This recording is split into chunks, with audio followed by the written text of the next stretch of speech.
Les voyageurs rentrant en Italie après un séjour en Grèce, en Espagne, à Malte et en Croatie doivent désormais subir un test de dépistage du Covid-19 dès leur arrivée sur le territoire. 481 nouveaux cas de coronavirus ont été confirmés ce mercredi et 10 décès ont été répertoriés.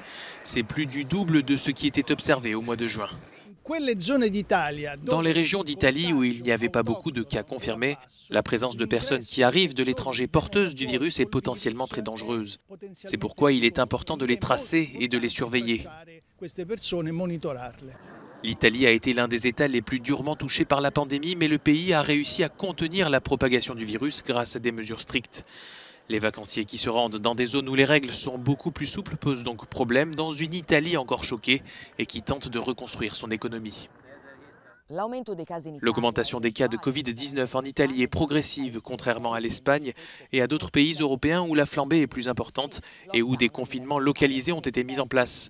Certains experts italiens critiquent l'absence de coordination à l'échelle européenne, compte tenu notamment de la mobilité croissante des personnes en cette saison estivale.